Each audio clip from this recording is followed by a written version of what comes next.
Yo, what's up kakamay? Panibagong vlog na naman tayo yun. Analysis ng vlog ang gagawin natin at syempre bago tayo tumungo dun sa pinaka-main vlog natin, which is yung review and revenue update, update lang tayo sa sarili natin. Tapos meron akong nakita vlog ni Japper. So sa atin mga kamay, sa mga viewers natin, tapos na tayo sa last dose ng ating anti-rabies.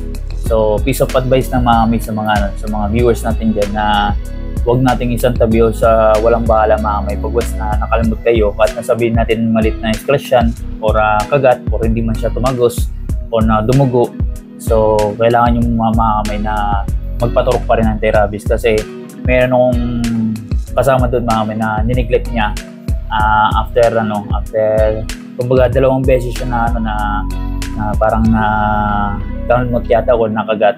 So the second time around mga kamay, medyo after 2 days yata, doon yata niya na-feel na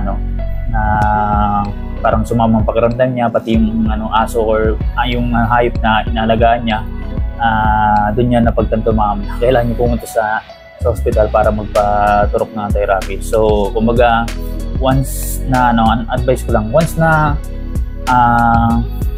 kalmot o nakagat, punta ka agad mga sa hospital para at least malunasan yung problema. So yun, para at least syempre isa lang buhay natin, kailangan natin alagaan. So yun mga. At the same time, dito mga meron ako nakita na vlog ni Japper. So siguro mga 3 days ago, hindi ko lang naisama dito sa vlog yung nakaraan na vlog mga failure yun kasi walang details sa harap ng screen . So hopefully meron dito natin sa bagong vlog. So doon sa vlog ni Japper na isa na napanood ko, yung for the sake of views para lang kumita. So sa mga viewers natin dyan sa community, normal lang po yun talaga na kumita sa vlog. So una sa lahat mga kamay, lalo na pag monetize ka. So given na po yun, yun pong katotohanan na monetize channel, ang channel namin ni Japper. So anything na i-upload sa YouTube mga kamay, kikita po yan. Malaki mang views o mahina ang views mga kamay, kikita. So hindi talaga yan mawawala. At doon sa nag-comment mga kamay regarding sa pinagkakita ni Japper yung family. So normal lang po yung mga kamay kasi si Japper kasi nasa yung buhay niya nasa social media na. So nabanggit niya na rin yan. At lahat ng ginagawa niyang vlog, mostly raw vlog mga kamay, mapa-family vlog, adventure, travel man yan, basta anything under the sun, binablog niya talaga mga kamay. So regardless kung sinong pinocontent niya dun sa paligid niya mga kamay, lalo pag family, kasi sa kanya naman yan mga kamay, at most di naman mga kamay, hindi naman most of the time, di naman niya talaga binablog yung mga family niya. So kumbaga from time to time lang, lalo na yung mga anak niya, once na nagbabakas na sa kanya. So syempre may time talaga na i-vlog niya, pero hindi 100%. So yun mga kamay. At hindi po kumbaga sinasabi na pinagkakitaan, kasi honestly speaking, based na sabi niya kung pinagkakitaan, so ibig sabihin mas malaking kita niya dun sa ini-spend niya. Kaso lang mga kamay, sa totoo lang, mas malaki yung expense niya compared sa kinikita niya sa vlog. So naranasan din po natin yung mga kamay. So wala pong katotohanan.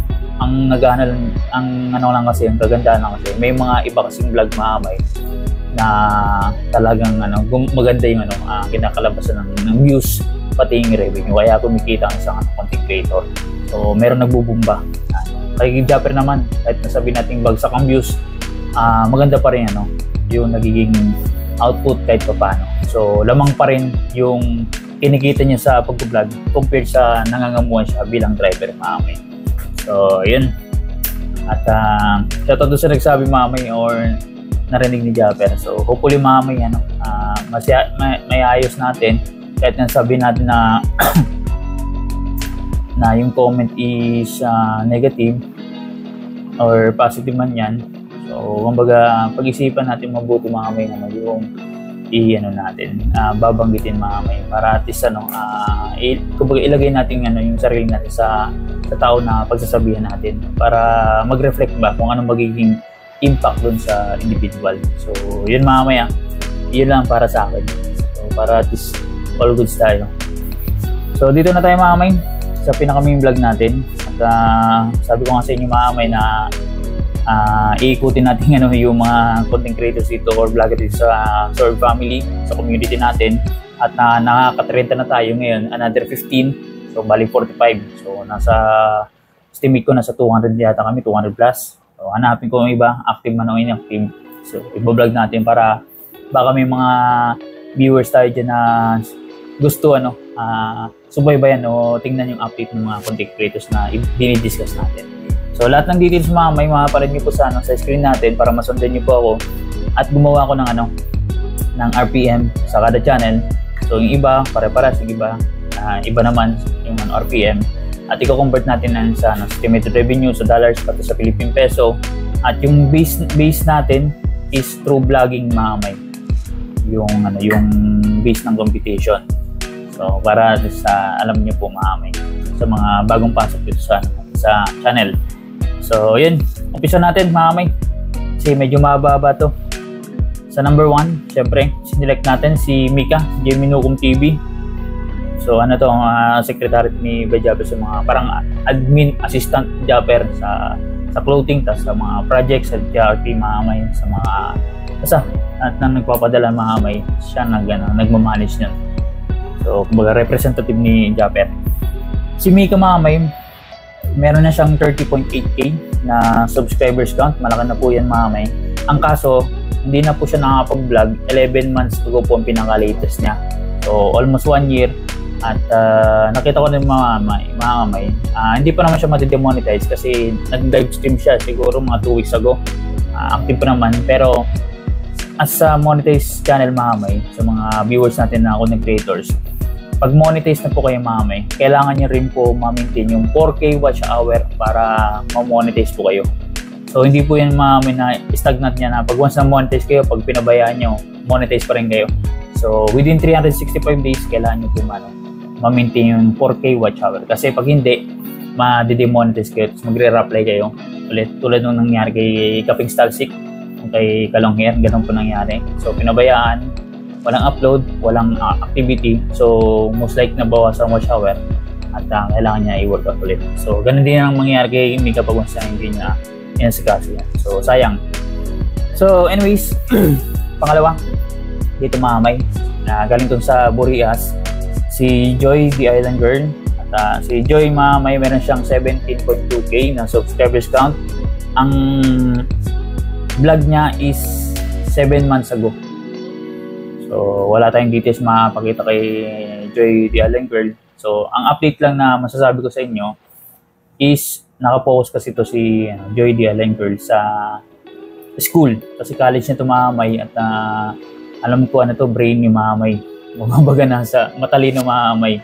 Kaya syempre inuunan niya yung mamay education kasi alam niya naman mamay pag once na may tinapusan ka o talaga may diploma ka is advantage po yun sa isang tao. So tinitake advantage ni Joy yung time na makapag-aral siya. At the same time, alam niya sa sarili niya na meron talaga siyang potential. Kasi nga, nasa Dean's Lister tsaka President's List yata yung sa college ba? Parang ganun. So, hindi na natin alam kasi hindi man tayo nakadala ng ganun eh. So, kumbaga, magaling, kumbaga, matalino si Joy Makamay. Hopefully, sa akin lang kay Joy, pag manas na may bakasyon ka or sabi natin semestral break or makagraduate naman sa college, wag mong isang tabi yung channel mo kasi sayang may monetize tsaka may may community na at meron naman sila nanonood sa vlog mo eh. So baga ma-establish ka na channel eh. So kailangan mo lang i-workout at palakihin. So yun.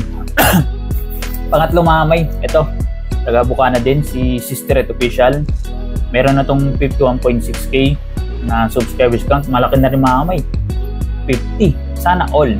So, ang latest vlog niya is 4 months ago. Pero nakita ko sa channel niya na nagla-live stream siya siguro for updates. Pero ang dito, yung pinaka-tema ng content is reaction video yung sinasabi. Pero sa akin, hindi yung reaction video mamay. And that's what you call parang a collection ng mga video ng ibang content creators na yung bagang pinolekta, tapos in-edit, tapos in-upload.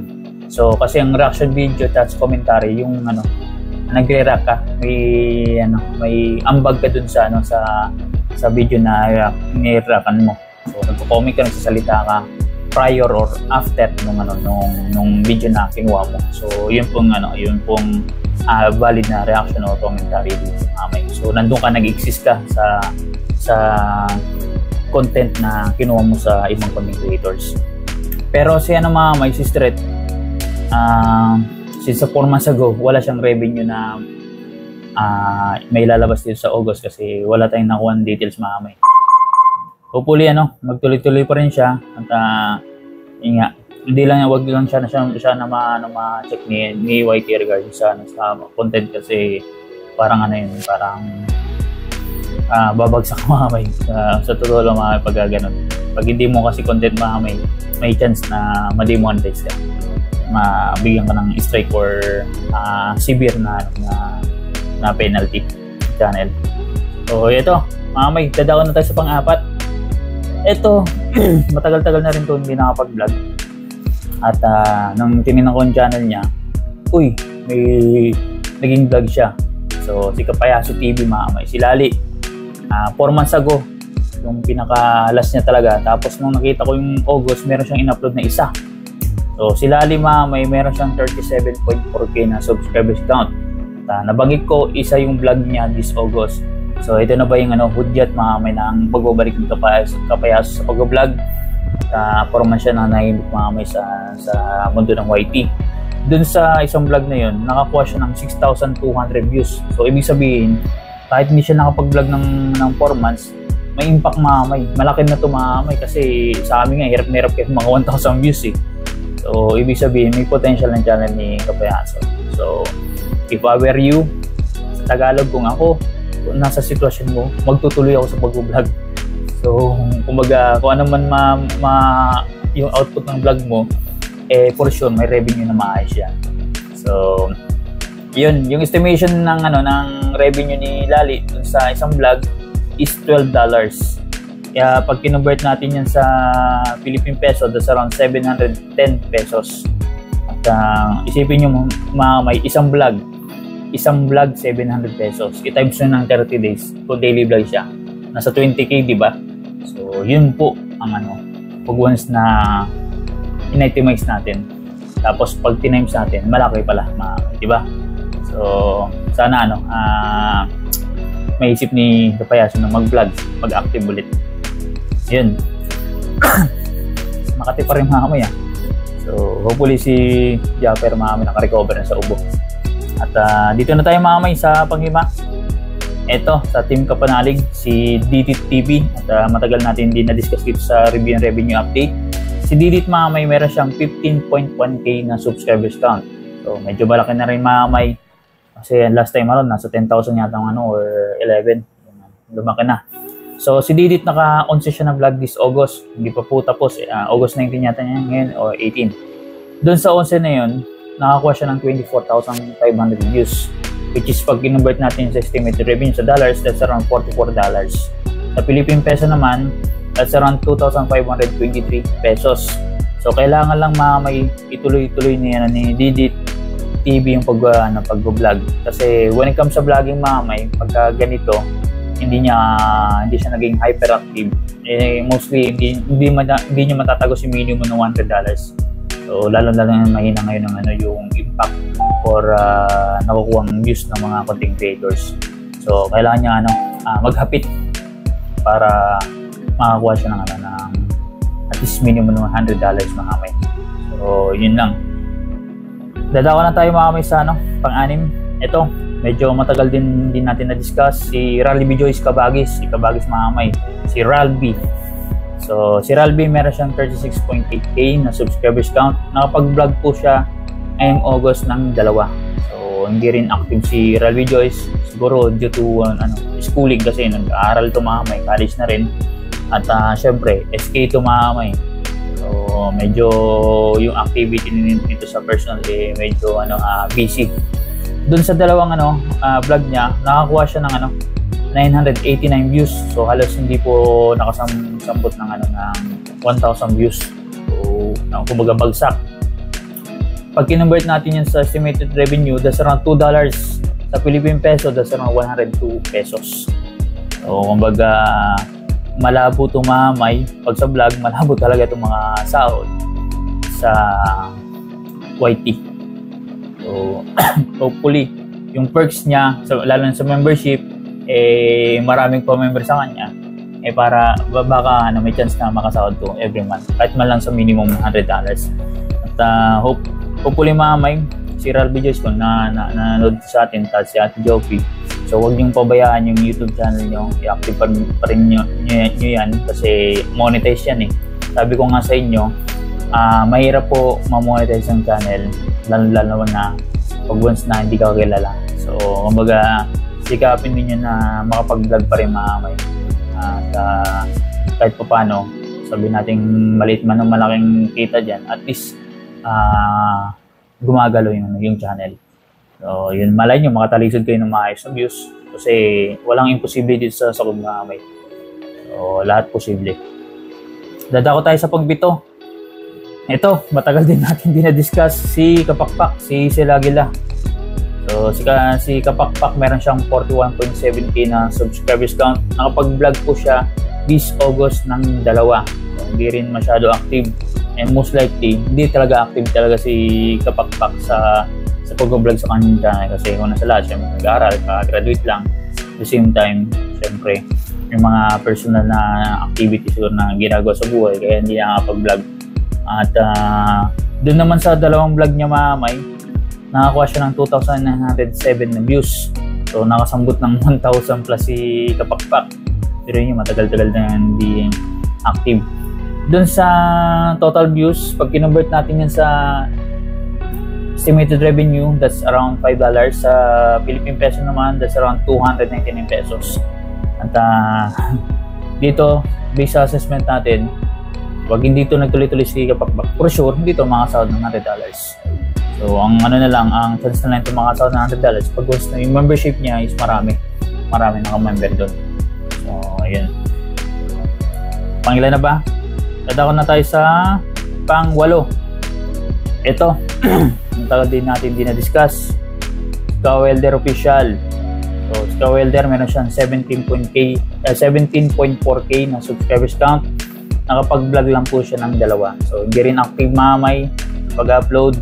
At dun sa dalawang vlog niya, nakakuha lang po siya ng 78 views. So, hindi po pumalo ng 50 views kada vlog. Kaya ang revenue niya is halos 0 po mamay. Naka-point lang yan. Pero pag in-convert natin yan sa Philippine peso, that's around 8 pesos. So, malabo na po ito makakasahod mamay. Kahit nasabihin natin mag-vlog siya. Unless otherwise, merong pumutok na isang vlog na viral, for sure, makakasahod ng more than sa 100. So, kaso lang, pagka ganitong takbo ng views niya, malabo po yan mamay. So, dito na tayo mamay sa pang-10 ba? 2, 4, 6, 8, 9. Pang-siyam pala. Ito si Kadalog Hasa, si Jerwin Official mamay. At matagal din natin dinadiscuss. Meron siyang 9.96k. So, almost 10k ng subscribers count ni Jerwin. Nakapag-vlog po siya ngayong August ng 3. So, hindi rin active si Jerwin sa kanyang YouTube channel this August. At dun sa 3 na yun, nakakuha siya ng 1,335 na views.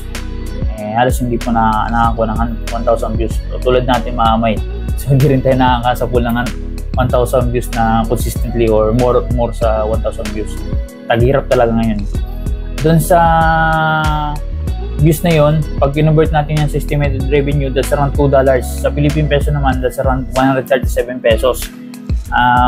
For me, assessment ko, pag ganitong takbo ng channel ni Jerwin, for sure sa vlog, hindi siya makaka-hit ng $100. So, hindi siya makakasahod sa vlog lang. So, chances niya, membership, mga pakulay o palipad sa kanyang channel kung nag-live stream siya mamay. Yan. Dito na tayo sa pang-10. Si Chong Luis TV. Kapatid ito ni Jerwin Official. So, si Chong Luis meron siyang 42.8k na subscribers count. nakapag-vlog po siya ngayon ng August ng 2. So hindi rin na active si Chong Luis sa pag-vlog sa August. So ngayon ang views na nakuha niya dun sa dalawang vlog is 1,753. So halos wala din 1,000 views kada vlog. At pag kinonvert natin yan sa estimated revenue, that's around $3 mga may sa Philippine peso, that's around 181 pesos. So alam niyo na mga may, sa assessment ko, sa assessment nyo, pag ganitong takbo, ay sigurado po hindi po siya makakasahod ng $100. So yung consistently ganyan ng ang tinatakbo ng views, malabo po yun mga may. Sobrang malabo pa sa malabo. Dito na tayo sa pang-11 mga may.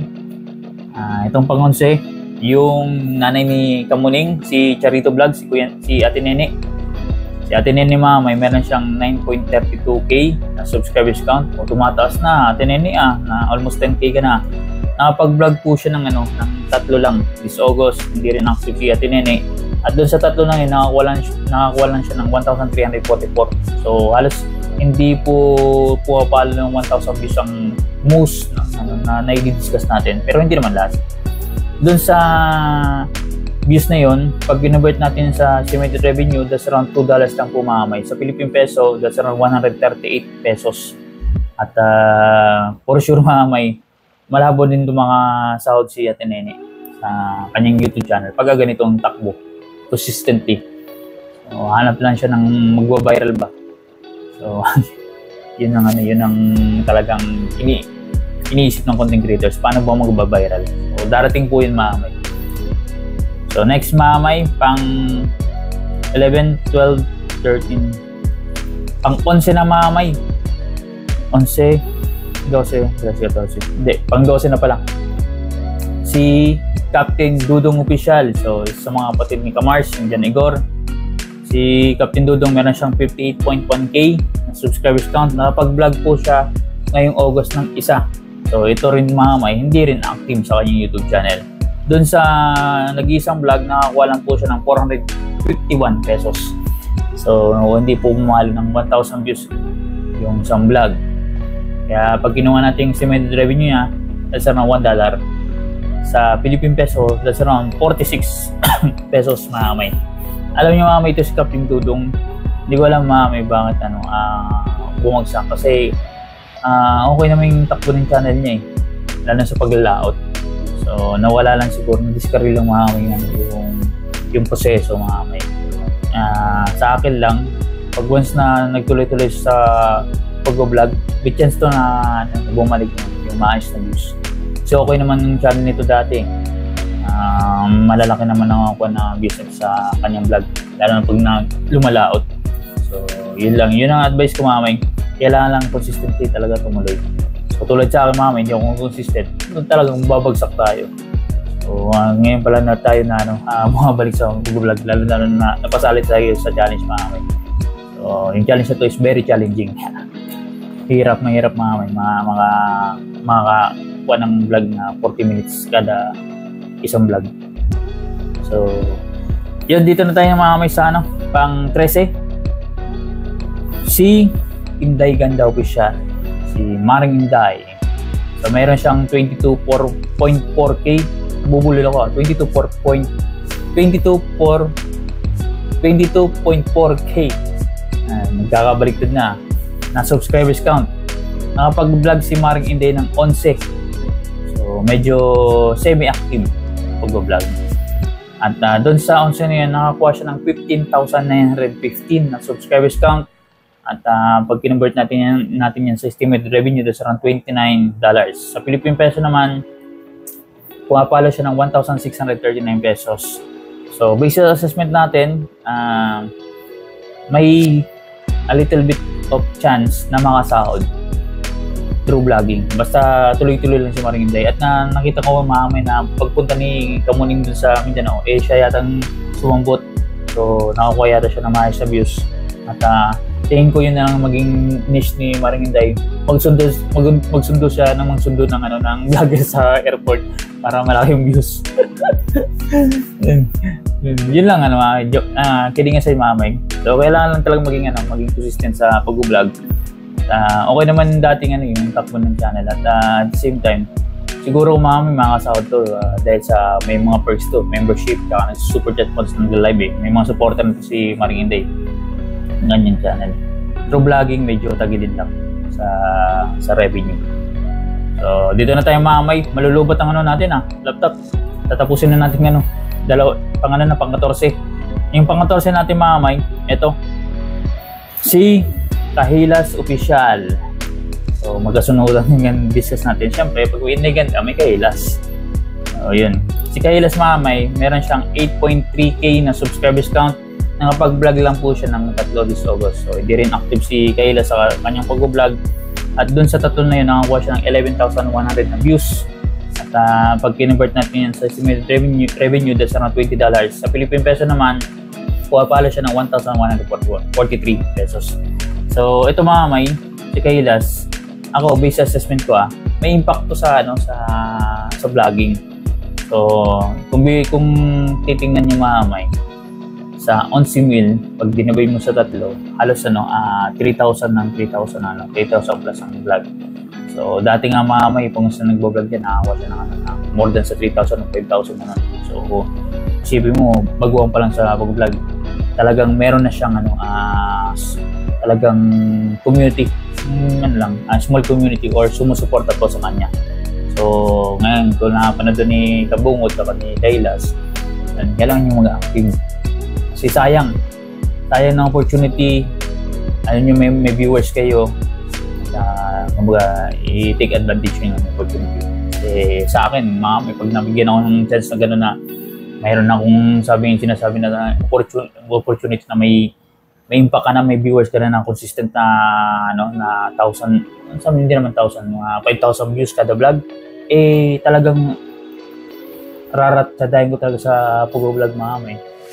Hindi ako titigil. So yun mamay. Mas lalong sisipagan ng mamay kasi meron na nakahabang sa'yo.